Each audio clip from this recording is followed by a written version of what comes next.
Twitless. What are we talking about today? We are talking about the Jet Black Hedgehog, Shadow the Hedgehog, and this is installment 4 of the manga tie-in to Shadow X Sonic Generations, which is a remaster of the Sonic Generations game, and this is a tie-in with Shadow's story on that.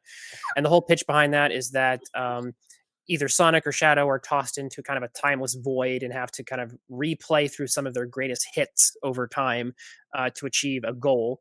Um, in Sonic's case, he was saving his friends, essentially, who'd been kind of like, taken into the void. And in this case, Shadow thinks he can, or is trying to save Maria, right? So he's seen her die and she's in the void here. And so there's this implication that if he collects enough of these wishing orbs by revisiting essentially battles that he has had or will have had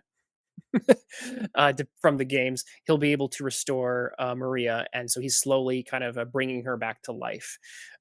In this issue, he faces off at the beginning with I think it was Metal Overlord, which is the final boss from Sonic Heroes.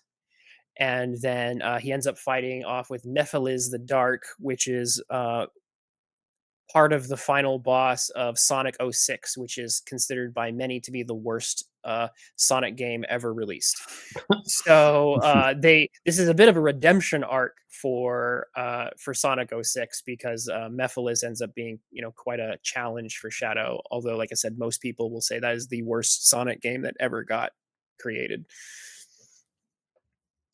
So my hot take is that this I've actually I've had trouble with the Jet Black Hedgehog, the readings we've done so far, actually following some sort of coherent through thread, but this one in particular, I think, was the easiest to keep up with. I think, given I suppose it helps that we watched the Sonic 3, the third Sonic movie, uh, but I think it doesn't try to force too many.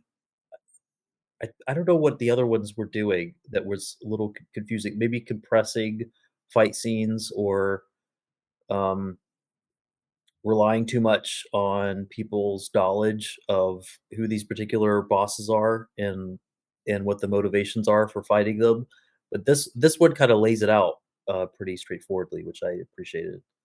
And yeah, it's I did kind of parrot now that I've learned so much about how Twitless how much he's learned from understanding these manga from the video games. I tried to watch this Mephiles character's fight scene, the boss fight.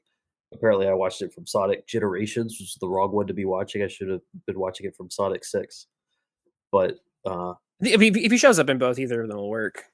yeah, yeah. Well, it seemed like pretty much the same thing. I guess yeah. And we said this in a previous one.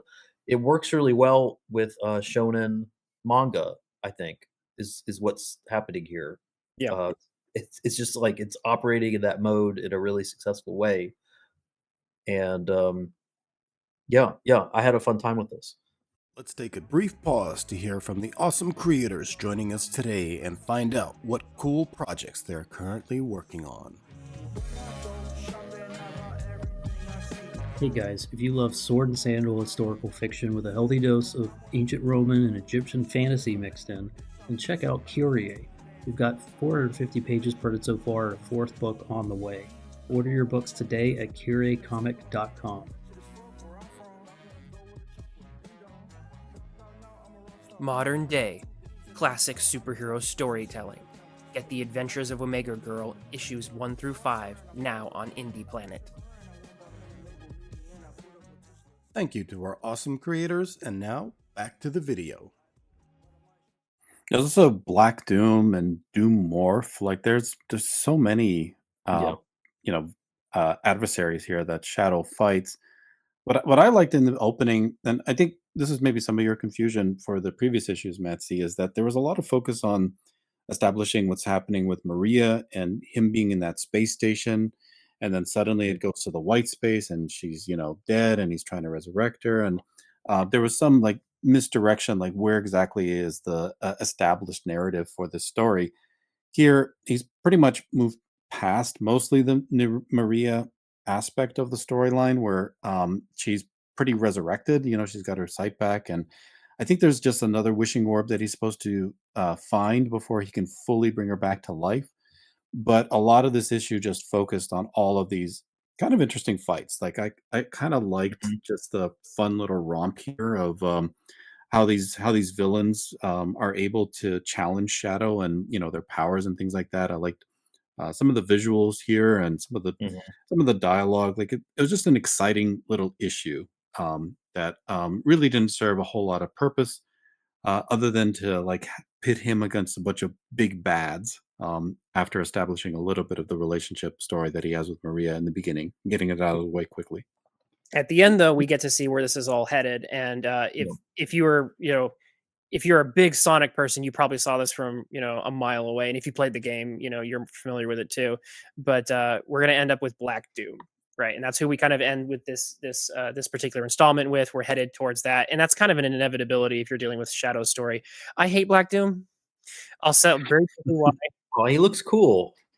Uh, Kinda, yeah. It's how he's integrated into the story. So Sonic Mm. Adventure 2, which is for a lot of people the high mark, and Sonic Adventure 2 is very almost beat for beat what you see in Sonic 3, the film.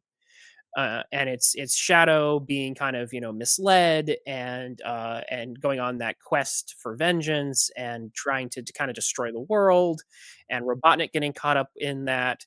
Um, and then eventually realizing that because I think actually Robotnik was just threatening the world. He wanted to take it over, and Yeah. Shadow and Gerald from beyond the grave are like, actually, we want to maybe end all existence because of Maria, um, the injustice done to her. And so Shadow has a very complete story. He kind of dies at the end of Sonic Adventure 2, and it's a completed narrative, and it's a good story. And then Shadow's popular enough that they bring him back for the Hedgehog, his own video game, and that's the game where all the imagery of Shadow on a motorcycle with a gun, a lot of that comes from, because that video game had some of the features where you could do the Sonic stuff, but also ride vehicles and wield guns and stuff. But in that story, they established that um, as opposed to Sonic Adventure 2, where it was about Gerald was just trying to make the ultimate life form, and that's where he came up with that silly lizard, and then he for real designed the ultimate life form and created Shadow. Shadow the Hedgehog, the video game, retcons all of that, and suddenly Black Doom, this weird looking alien starfish guy, shows up and says, "Hey Gerald, let's work together." And Shadow is like is created because of this alien. And like I said, it's just complete retconning of a lot of what was pretty simple and straightforward in Sonic Adventure 2, and it just gets like it starts getting the waters start getting very muddy. And so the character might look really cool, and a lot of Sonic characters do look really cool. They usually nail character design pretty well. But this is the point where Shadow's story starts getting really, really muddy. And and kind of some of the, I would say, the obnoxious parts of anime start showing up, you know? And then it's like Shadow starts having all these, like he starts operating more like a shonen protagonist where he can just start wielding power because he's angry, like, oh, if I just power up enough, I can overcome whatever problem Mm. it is. And Sonic is not really about that so much. Like Sonic is usually about the power of friendship or being fast or maybe a little clever and undermining the enemy in that sort of way, not just doing the Dragon Ball Z. If I get emotional enough, I can just get enough power to blow you away. And that's where Shadow ends up headed. That's where his character just ends up. I think the more you get into like the Shadow the Hedgehog, Black Doom stuff, and that's really where I start checking out with that character. So I've never been a big fan of Black Doom, so seeing the story go in this direction, just I'm kind of like, okay. What do we think about there's an interesting moment in this where Shadow tells Maria the apparition of Maria that that's like semi corporeal now that she was just sent to another dimension and she's coming back. Is that canon? I feel like, or is he lying to her? Like I was a little confused about what was going on there. Interested to hear you guys' thoughts because I thought she just died and she's being brought back, but that's not what he tells her. So there's clearly some time shenanigans going on because Mm, Shadow is experiencing these battles out of order. When Sonic did it in Sonic Generations, I believe Sonic was essentially revisiting these fights, and so it was like I've fought this before. He was like familiar with it. And in the comic, mm, what's interesting is that Shadow is facing these guys with no knowledge of who they are, even though these should be passed back. Because I think the way the storyline is portrayed is that he got plucked out of his own past, and he's basically thrust into the timeless void. And then from a player's perspective, you're revisiting these games and levels and bosses you've played years past. But Shadow's perspective, he doesn't know Mephil is the Dark in the comic. mm, He didn't even know who the Bio Lizard. He barely knew who the Bio Lizard was, and that isn't so. It's kind of we're in an interesting place with that because in Shadow's mind, I think Maria had just died like 5 seconds ago.